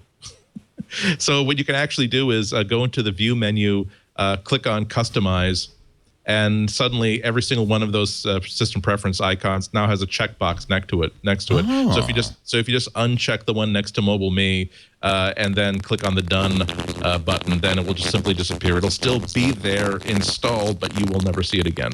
And if you ever need to see all the ones that you have disabled, that you have hidden away, they're all still available in the view icon. How long has this been in there? Yeah, I know. Holy cow. Look at that. I could just uncheck. I don't need Flash Player control panel wasting my time. Wow. I don't need a software update control panel in my control panel. Wow, this is cool. Time Machine, go away. Now, I can still access it. How? It's still there in the view menu. Okay. So that if you ever want to get at it, it's still so this still is going to be right there. Because I spent a lot of time scanning this, trying to remember where network settings are, things like that. So take out the stuff you don't use. I don't need Mobile Me anymore. This is great. Andy. Also, you'll find that after you uncheck it and it disappears, if you ever ask for that again, if you go to View, Customize, Mobile Me will reappear unchecked, so you can simply check it back again. But again, we're talking about Mobile Me as an example, but this will work with anything that you've got. If you need to streamline your system prefs, particularly if you're in the family tech support guy and you want to say, I want only the system preferences that my cousin, my uncle, my mom will ever have to deal with. I don't want them to mess with the users and groups. I don't want them to have to ever mess with speech, time machine, the startup disk, or software update. I will just limit them to 5. They can change the desktop pattern, they can change the volume, and that's it. So that's another good reason to do this. That's great. Now watch, they'll take it out in Mountain Lion. Now that I finally, after how many years, you told me about this. This is great. That's a I could have had a V8 moment. I mean, yeah. Very nice. Thank you, Andy. I'm glad you didn't save that. Because you're right. We don't know what's going to happen. Well, he knows, but he won't talk. Alex, Lindsay, do you have an iOS tip you would like to pass? You don't have to. I do. You're giving me a funny look. No, you got one. What is it? It's just a charger. That's the iPad charger, the 10-watt charger. Yeah, so here's the tip. Is you were actually discussing this with the Dvorak on Sunday. So it's a good tip. So here's the tip is that Dvorak was it's not charging fast. It took all day. It takes like a week to charge that thing. You know. So anyway, so the amperage coming out of your laptop and your iPhone charger is much smaller than your iPad charger. And so if you use, if you're going to charge your iPad, I don't know if you can see. It's kind of hard to see these tiny letters. If you're going to charge your iPad, you always want to use your iPad charger and your iPhone charger. Your iPhone, I find, will charge a lot faster on it too. Can I extend the tip a little bit? Go through, because we all have now a bunch of USB chargers, right? All kinds, right? Look at the charger and look at how many volts and how many amps on the charger. 10 in watts. Well, volts times amps is watts. So this is 5 volts at 2 amps, which is 10 watts. Right. But the truth is, many things will charge faster. Everything. So the thing is that you throw away all of those other USB chargers that you have. I have and a ton of chargers make sure that they are have like 5 volts, 0.0 amps, 0.08 amps, something like that. I mean, so what I do is I bought actually a bunch of these. Now you can also these are great because they're 2 amps. Right. And what I also have, the plug bug. Yes. That's that goes also on 2 amps. So that one has a lot more juice to it as well. So you can use a plug bug, which I think I have. This is. I just realized this, and I went through my drawers, and I have hundreds of USB chargers, and you don't want the ones that are 800 milliamps times 5 volts because it's going to take you twice as long or more to charge your stuff. So it's really important that it'll charge your Mophis faster. It'll charge like everything faster. So you want to use that. And then my second little travel tip is that's a good tip. See this guy? What's that?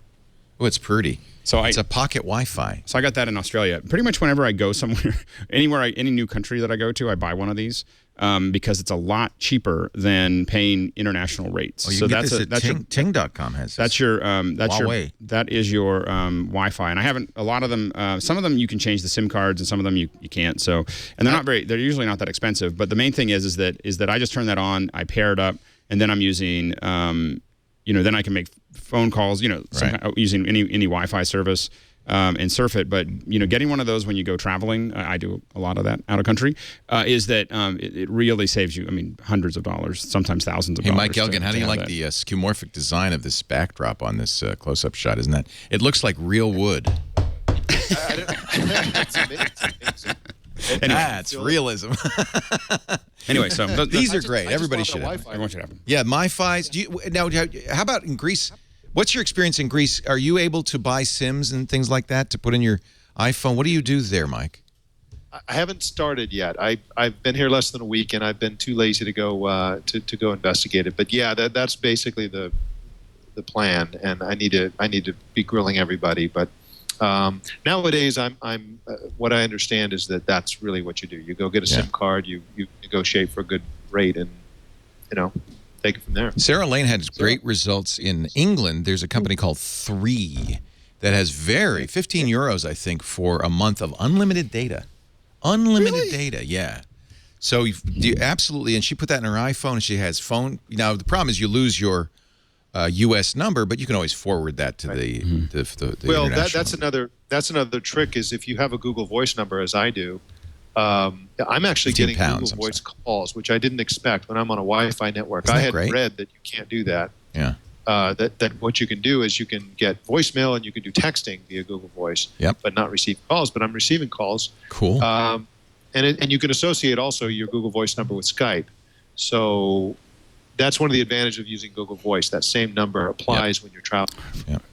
Sorry, I forgot to do that when I was in Australia. I didn't save you a lot of money with my Google Voice. Well, the other thing is that my in Australia they have a phone that is not. It's like 2G.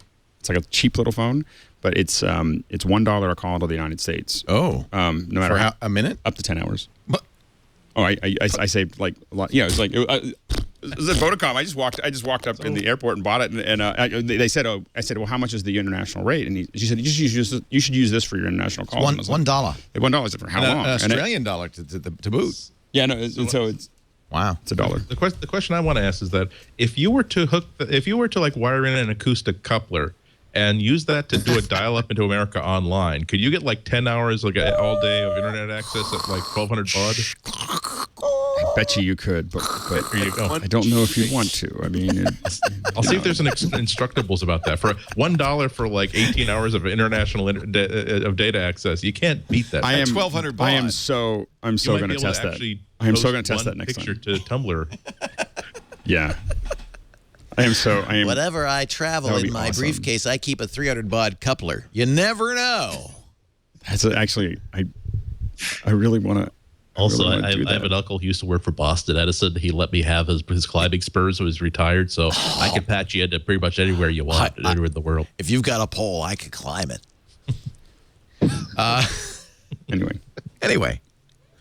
Anyway, moving along. So there was our iOS tip. By the way, Andy, already on Twitter, they're going crazy. Ray says that is the tip of the year. Whoa, doing this now. Thank you, Andy. The tip of the year. Wow. I live to serve. The thing is, I deserve no thanks because I know no other way to be charitable and giving with my knowledge. You're very zen, Ihnatko. Thank you, Rip. Yes, he's a zen master. Mr. Miyagi of this show. Let us get our picks of the week. Mike Elgin, do you want to do a pick? I know you're in Greece. I do. Yeah, okay. I have a wonderful thing from Europe, sort of. It's from the UK. It's an app called Chirp. And I recommend that everybody download it as I blather about it. It's a 5-person company called Animal Systems, and they have a delightful way to transfer data and they do it by sound, and it sounds. I read like about birds. this. It sounds like birds. Let me show you what it sounds like. So this is a picture of a dog, and if there were other Chirp users in the room, I would simply push this button. I don't know if you heard that. And the sound would actually convey the link. Wait a minute. Let's try it. Do I need to have Chirp running on my phone for that to work? Yes. Okay. Yes. So let's all install. Everybody at home, I'm going to give you a moment to install Chirp. Let's see if we can all. So this is like an audio QR code, right? This is awesome. Yeah. Yeah, it's an audio QR code. Audio. No, I think what you're trying to do is try to make sure that this app is not downloadable by anybody across the entire planet. We're going to bring that. No, Apple's got servers. They got servers. Let's see it. So while you download it, I'm gonna. I want get a picture that you want to send everybody in the Mac. Wait, which company? I do. I have a picture. Chirp.io. It's a yellow icon. Looks like a little bird with a. It's a .v on the icon because there's a bunch of Chirp apps. So I'm going to launch Chirp right now. I got Chirp launching. Okay. Running. Okay. Now everybody run your Chirp. Turn up the studio sound really loud. So what's that? Go away. Just leave it there. It's like Twitter. It gives you a social stream. Oh, it's hearing. Go ahead. See, it's hearing it.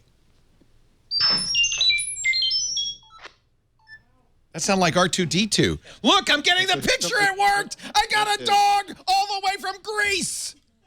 That's awesome. This is probably the first international Chirp. That is so cool. So it's the audio that does it. All right, now everybody, I'm going to chirp that to you. Let's hand off the dog. I'm going to turn on my sound, and I'll chirp this down the microphone, and everybody can have your dog. Hang on. Waiting. Oh, sorry.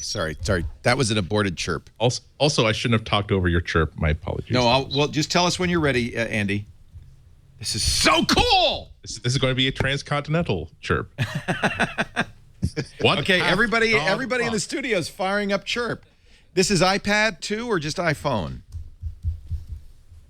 This is iOS. iOS. Okay. And it's free. So it's all iOS devices and soon on Android. All right, you ready, Andy? Here you go. Everybody quiet in the house. Ready to go.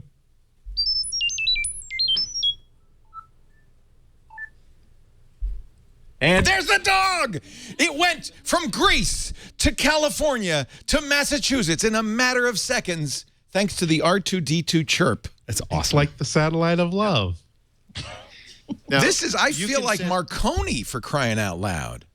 That is super awesome. cool. And if you think about it, this is actually anonymous. You can exchange data and pictures with people without ever knowing their phone number. Nobody knows anybody's phone number. You can do it. Did anybody in the audience get the dog? Look, they're from Germany. So that's almost like going to Germany. Wow. So it's anonymous. Yeah, it's just the sound. If you have the sound, you get the picture or the text. And I'm watching the chat room, and all over the world, they got it from. There's no addressing of text or anything like that. You just push a button. Where is this dog picture that we're sending to everybody in the world? Where did it come from?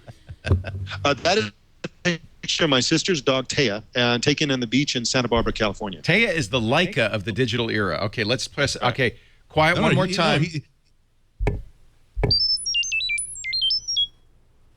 The chat room. Everybody in the chat room has a picture of Taya now. He's not the Leica. He didn't wasn't abandoned to suffocate in orbit. He's more like the Felix the cat, like that first televised image. Yeah, you'll remember this day. That is wild. Screw the moon landing. I'm not going to forget where I was. Well, I wasn't born yet, but I'm going to forget where I was when the moon landed. I'm gonna chirp something. Wait a minute. What do I have? I can chirp.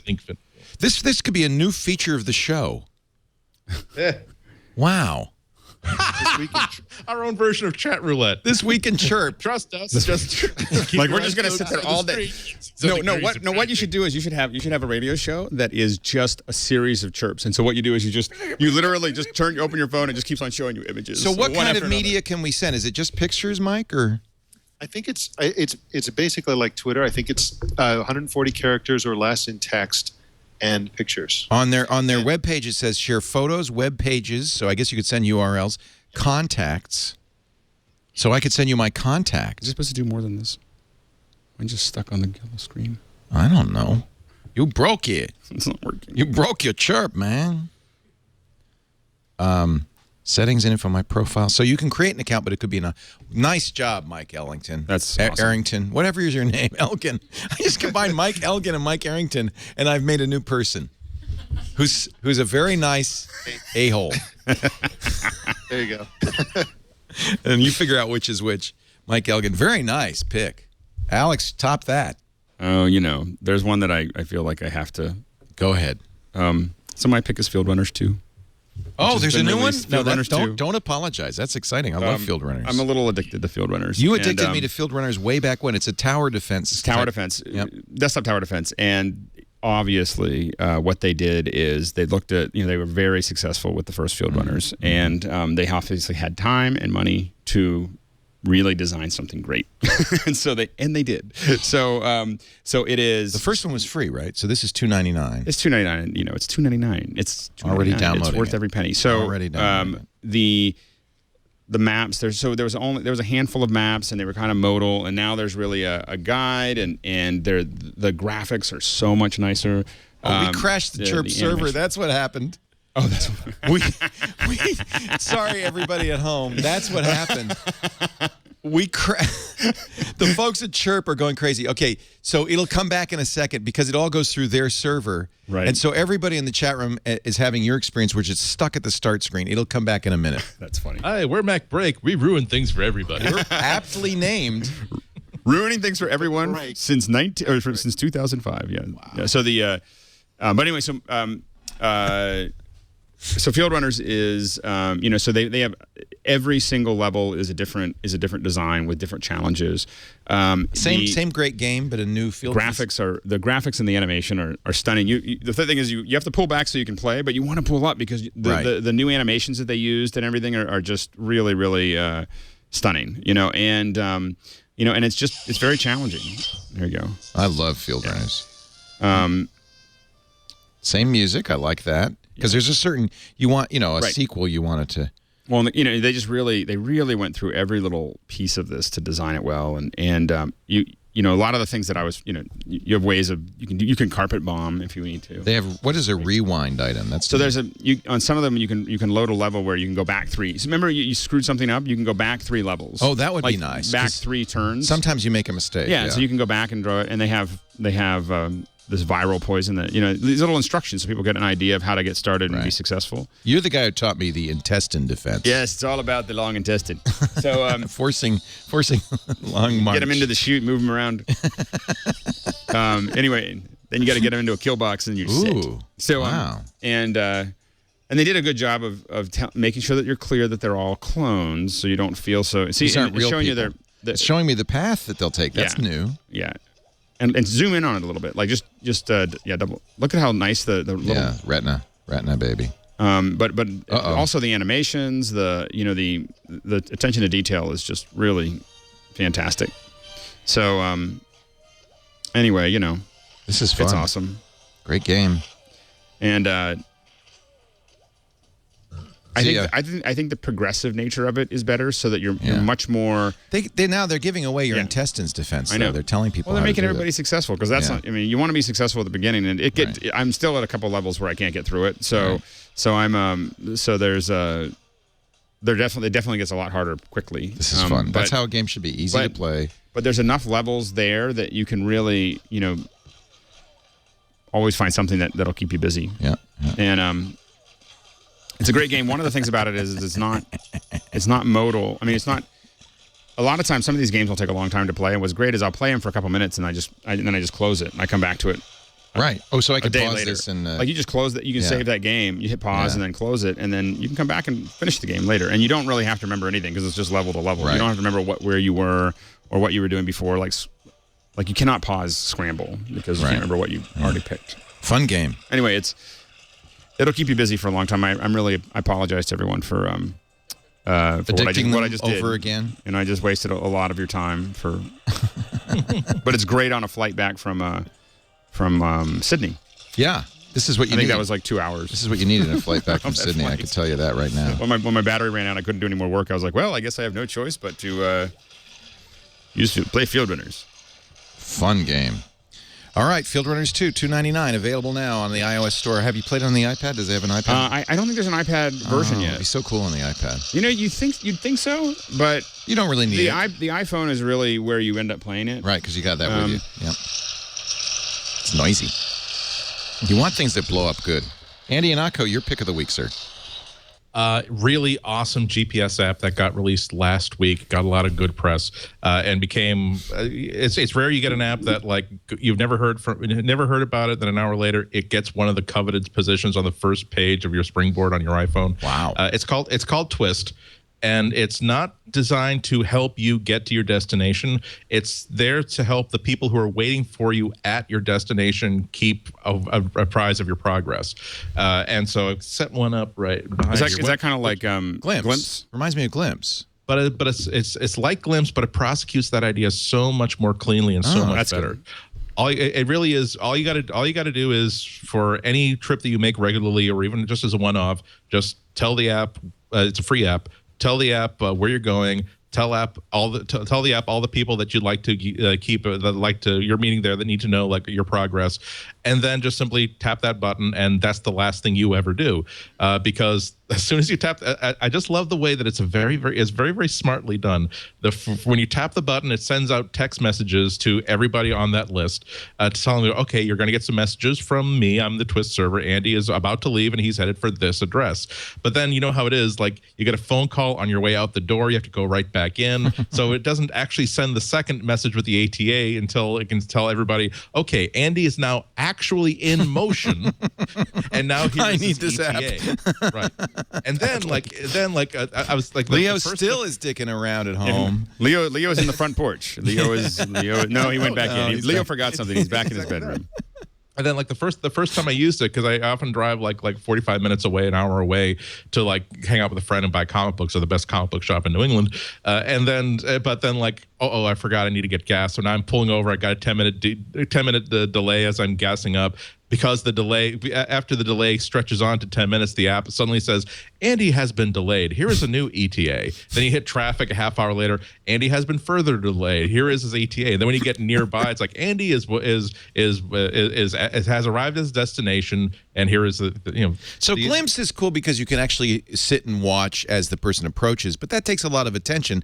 This kind of is more friendly. For you, the operator, you don't have to do anything. Right. You launch it and that's it. And then like it works with if you're working with people who actually have the app, they have this really cool interactive app they can follow with. But even if they don't, they'll just simply get text messages that have all this information. And each text message also has this. Actually, why don't I?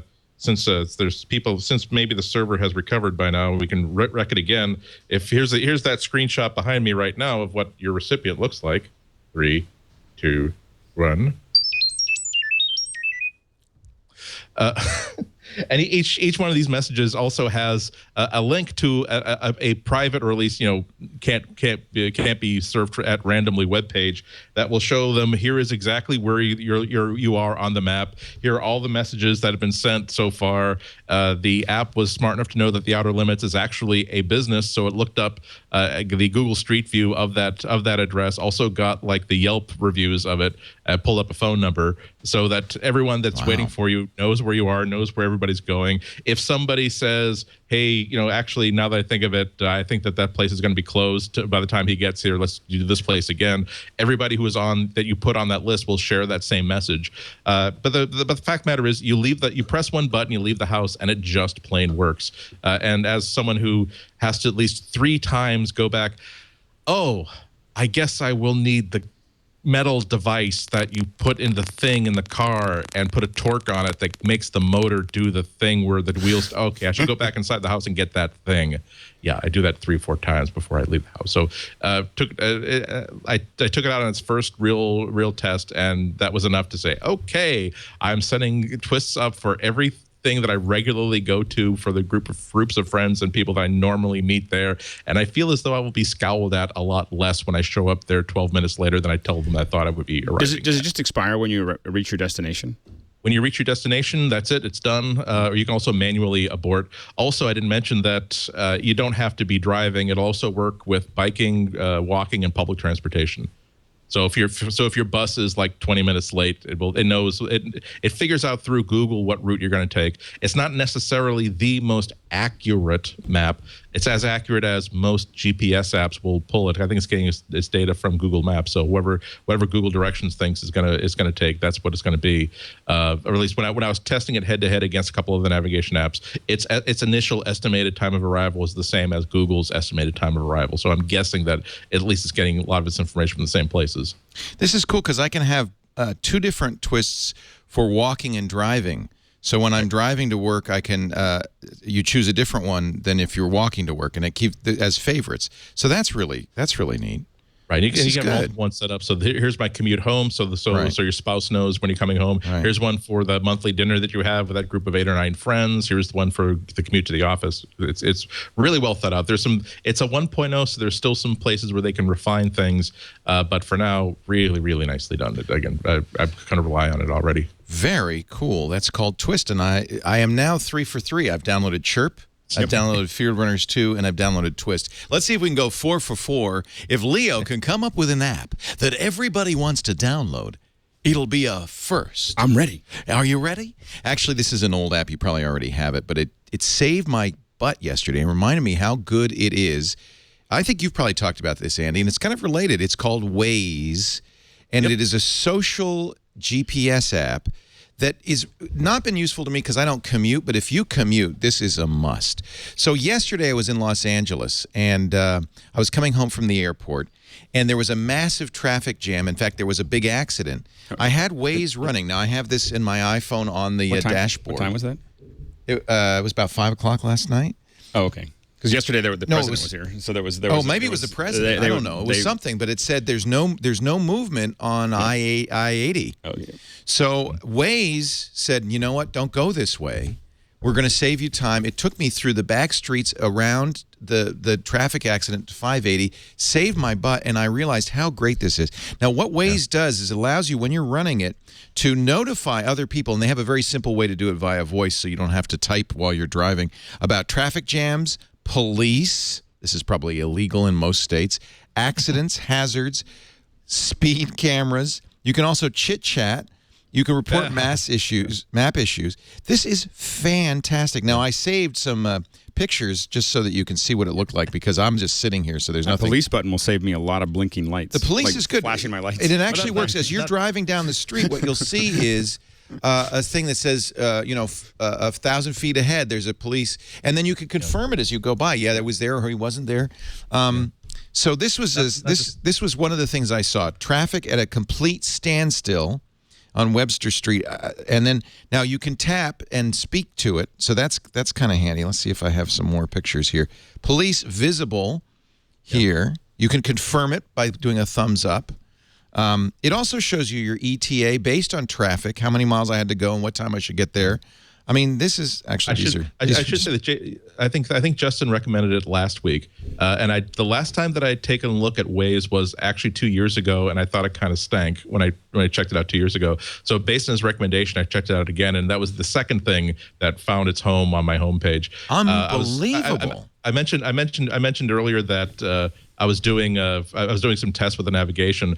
Waze was spot on. Every time I'm driving like a half hour to an hour, its predicted ETA is within like 1 or 2 minutes of my final landing time. But the thing is, everything that you do in Waze is crowdsourced.